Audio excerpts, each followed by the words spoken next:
Bonjour à tous. Hello everyone. Test Drive Unlimited Solar Crown has been out for several days now, and we wanted to take a moment to talk with you, to go over everything that's happened so far. A lot has happened. There have been plenty of questions raised by the player community, and we also encountered some launch issues, especially with the servers. We're aware of that. So we wanted to address it, talk about what's been happening, discuss the steps we're taking, and also give you an idea of what's coming very soon for Test Drive Unlimited Solar Crown. Regarding the launch of Test Drive Unlimited Solar Crown, we experienced some network issues, despite our efforts to put in place as many safeguards as possible to ensure things would go smoothly. I worked on the previous test drive game, TDU2, and back then we faced major network problems. I really didn't want to go through that again. So with Solar Crown, things are going better because players can access the game. Some had to try a few times, especially at the beginning, but they managed to get in. We had taken far more precautions than we did with the previous TDU, running a lot more tests. Actually, we had beta phases set up specifically for that. Of course, they helped answer a lot of questions and we were able to fix a lot of things. I think the important point is that we made a lot of progress. There weren't as many issues as during the beta phases. But as we expected, we didn't anticipate having so many players. There are issues that only appear when a certain number of players are online, and that's probably what we couldn't foresee at that time. It's not so much that we were overwhelmed by success, because we were always prepared for a large number of players. But it did reveal problems that we couldn't detect before. So right now, that's what we're working on fixing. A lot of things will be coming with the week 1 patch, which is what we call it internally. It's essentially the patch that's coming very soon.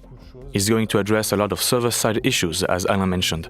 And during maintenance, we've already been able to fix some things server-side. But now, we need to make bigger fixes that we call client-side correction. Those are issues in the game itself. So these are big changes that are coming soon. The closed beta definitely brought us a lot of valuable insights. But having a large number of players also had its own impact. Having so many players obviously brought us to a point where we had to address certain issues in real time, issues that we only could see once we reached that stage.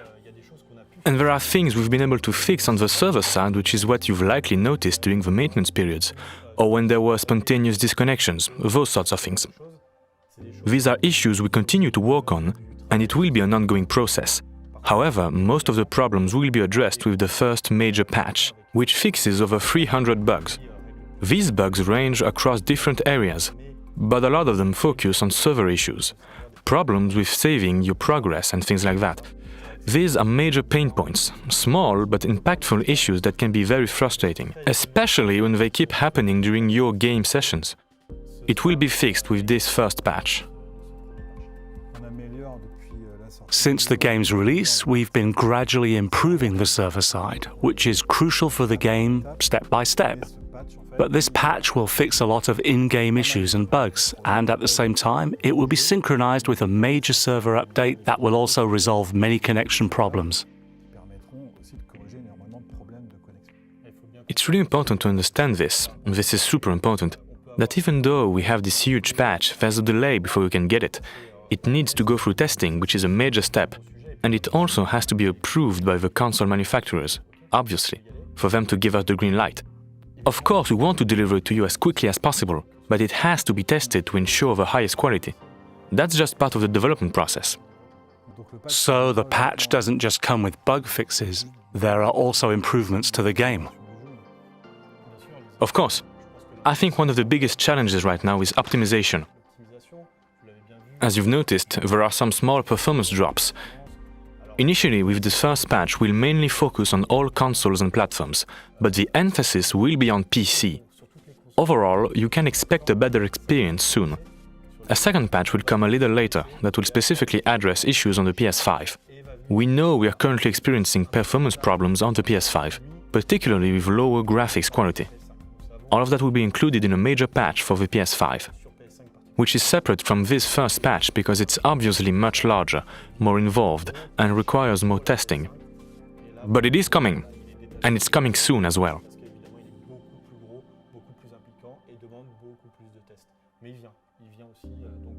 It'll come fairly quickly after the first patch. Yes, exactly. This patch comes with bug fixes, but it also coincides with the launch of the new season, That's right. the first season of the Solar Crown line. Exactly. As you can see, everyone was a bit hyped about the arrival of the season and the dates in the Solo Hotel, because those were the dates we had planned. So, as we mentioned, the patch actually contains more than we initially anticipated, and it specifically fixes some things related to the season. With the slight delay we have on the patch, we'll align the season launch with it, so when the patch arrives, the season will also start, along with the live events, the Solo Crown Live, which will kick off the Solo Crown competition. So, it's a small delay, and you'll see that, in the Solo Hotel, you'll need to take a little extra time and be patient to possibly win the new car. Well, yes, to win a Solar Crown line. Exactly. We've seen in the gameplay habits and feedback we've received from players that there's a somewhat frustrating aspect for some of them of always encountering other online players. We already noticed this phenomenon during the closed beta, where we made a change to the lobbies that allows players to validate the race immediately without having to wait. There was a long wait time and players didn't want to wait for others and find themselves with players they weren't interested in racing with. So, we implemented this change and it's in the game now. But we also have other modifications planned to further ease the ability for players to play the way they want. Well, I think there are really things we want to maintain and others we want to evolve. I believe there are three main aspects. First, there's the end-of-life phase, moving the game toward this offline dimension where it can be delivered. Then there's the solo mode, as you mentioned, where we mainly want to focus on races because we know that the core gaming experience of TDU is, after all, racing.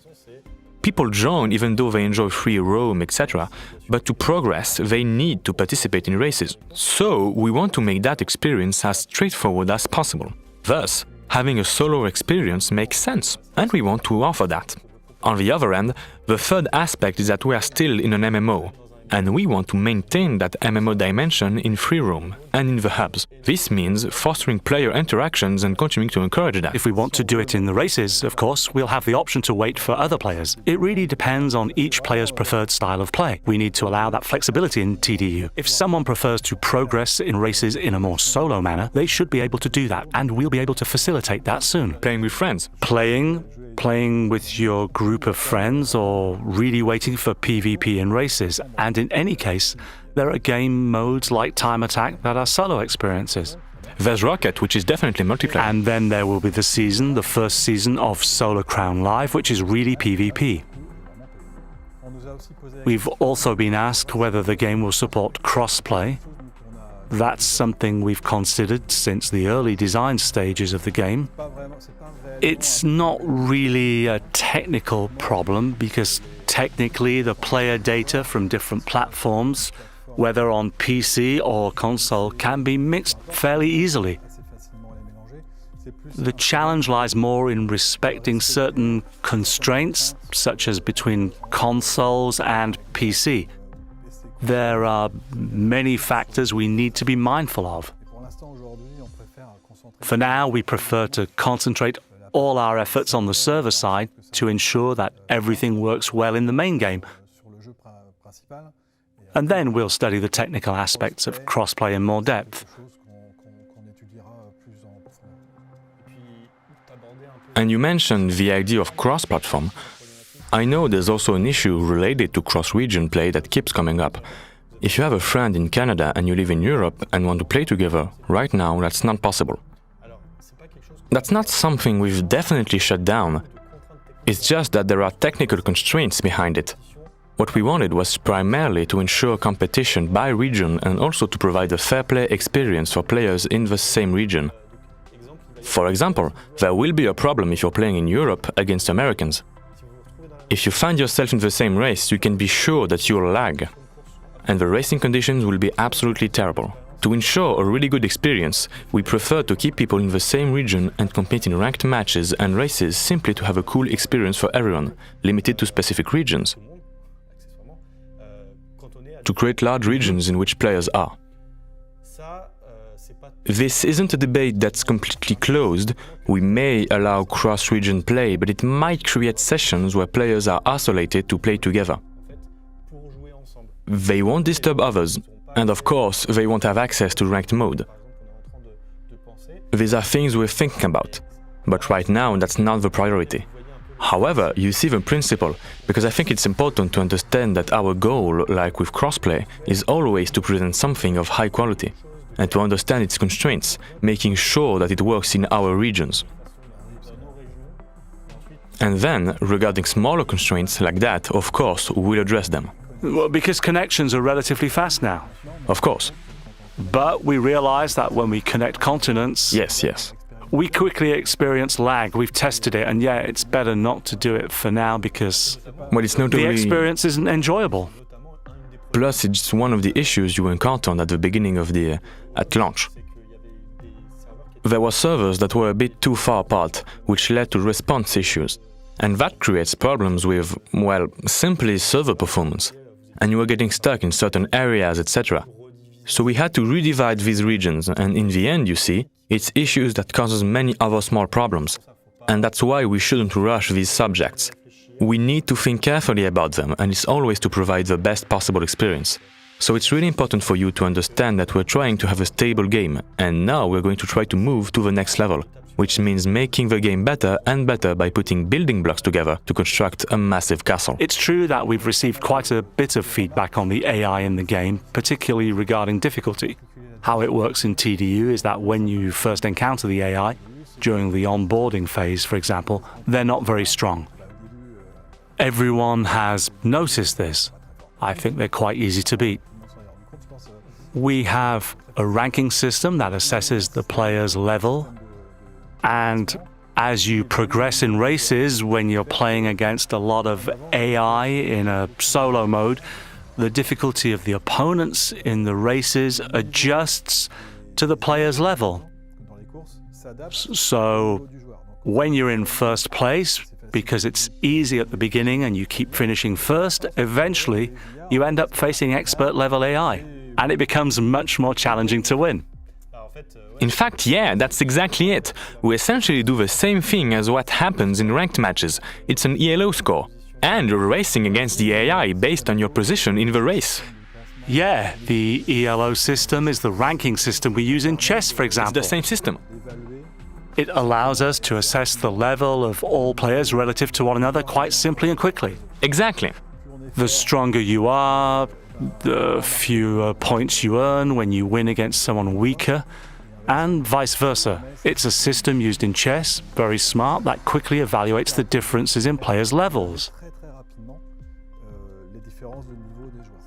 This is a system we use for ranked matches among players to evaluate player levels and help them progress through the leagues. But it's also a system we use somewhat behind the scenes to assess AI levels in relation to players. Because the issues are relatively the same, we want to provide a challenging experience for players that's tailored to their level. It's exactly what we do in multiplayer, providing an experience suited to each player's level. We wouldn't match diamonds with bronzes. That would make absolutely no sense. Similarly, we want to make sure you're playing against AI that always keep things interesting, so that there's a challenge. A challenge, in my opinion, is the goal. Yes, that's right.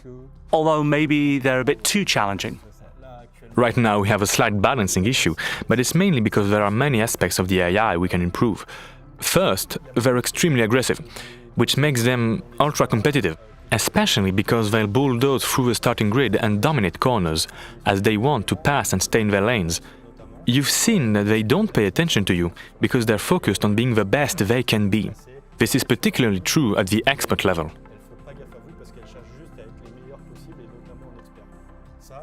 That can be a bit hardcore.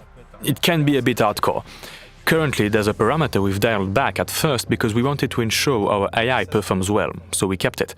This is something that will be corrected gradually over the patches.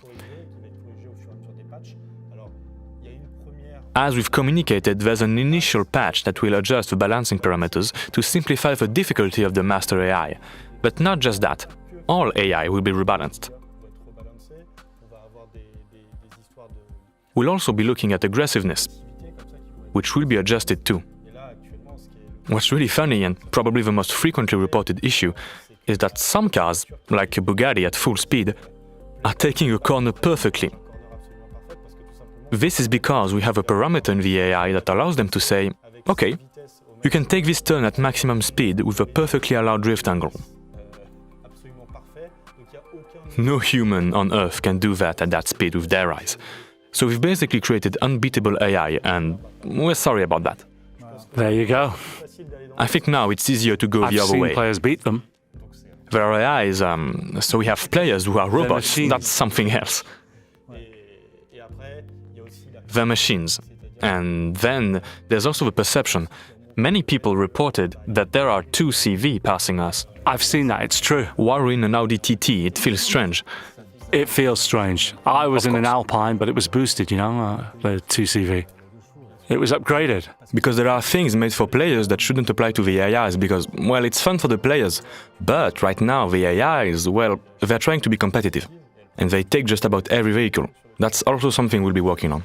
Yeah, it's true that the upgrades on the 2CVs are crazy. They're really intense, mental. Yeah. So it is weird to be overtaken by a 2CV. But you can upgrade it in the game. The player can upgrade their 2CV to make it much more powerful than the...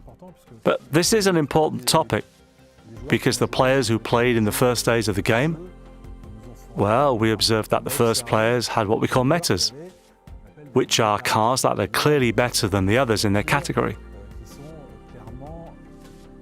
So, well, that's an important point. Test Drive Unlimited Solo Crown is an MMO, and as an MMO, we will need to make adjustments to the game. Sometimes we call it nerfs, things like that. Buffs. Buffs, exactly. We'll rebalance the game. It's important to communicate this to our players, since it's part of the life cycle of MMOs. At some point, certain cars will be stronger, and after an upgrade, they might be less strong, or better balanced compared to other cars. So, that talks about the cars as they are in the game, but also the upgrades that might make some cars too powerful. So this will be part of the changes made over the course of the game's updates. Of course. Game updates are super important. It's a crucial concept in MMOs to have a game that adapts based on what the player experiences in the game. And we're not against the principle of meta. It's also because the experience is challenging and because people are looking for tricks to win against the AI or other players. Which is really interesting. It's exactly what we wanted to create. Players who are so engaged that they search for what the metagame is. However, it needs to be shaken up. It needs to be. It needs to change, be corrected, modified and evolve over time. Maybe sometimes the Audi TT will change categories. Or maybe it will have slightly less powerful upgrades one season. Maybe next time it will be for the Bentley. We might also nerf the AWD because we know that in all racing games, AWD performs better. Center differential, four-wheel drive on the starting grid, it's really significant. It grips well. It really performs well on the corner exits. They face fewer constraints in the game. Perhaps the race restrictions also need to change a bit to allow for races between RWD and AWD to improve the balancing within the races themselves. There are plenty of options.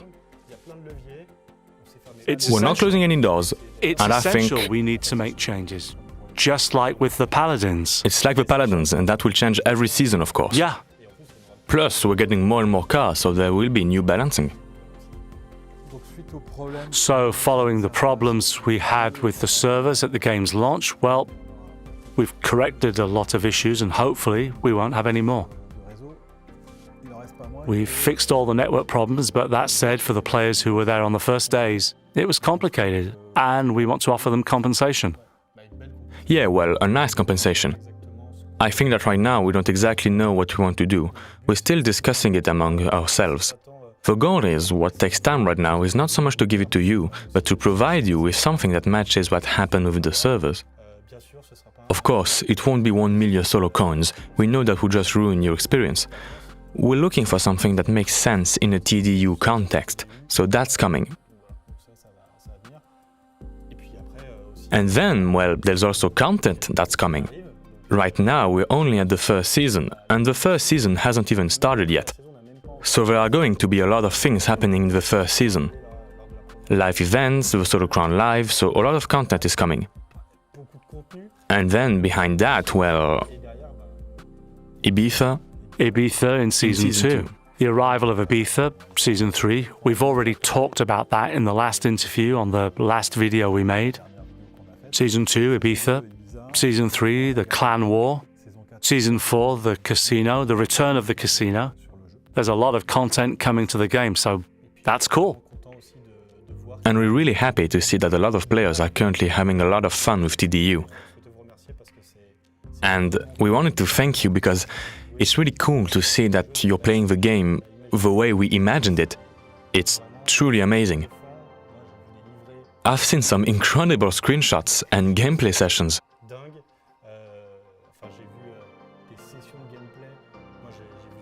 I've seen some streamers I follow regularly.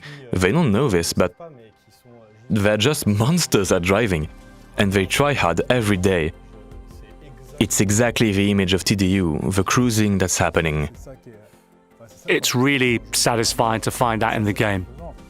We had connection problems, that's for sure, at the launch of the game. But thankfully, there are quite a few players who managed to play a lot. And what I felt is that they really loved the game. They spent a lot of time in it, truly experiencing natural progression, a lot of enjoyment, and a strong desire to advance. But also for those who know, at least from their comments, they found that test drive unlimited spirit again. And honestly, that's part of our goals. And we at Kylotonn are very proud to have succeeded in recreating that feeling. That sense of being in a TDU, because it's a somewhat unique sensation. It's truly rewarding to see players feel that and love it. And the experience will only get better as the seasons go by. We'll gradually add more. Yes, we also have quite a few updates and improvements planned for the game, but in fact, we're already working on what comes next. We're listening and seeing what the players expect. We have some surprises too, because there are things we want to add to the game. We're not going to recreate TDU 2, of course. We're going to improve the game with things that already existed. But we'll enhance those aspects and add things that didn't exist before. Yeah, I'm really looking forward to seeing that and testing everything in the game. And there are things that aren't even announced yet that will be added over time, like small quality of life improvements, etc. So that's cool.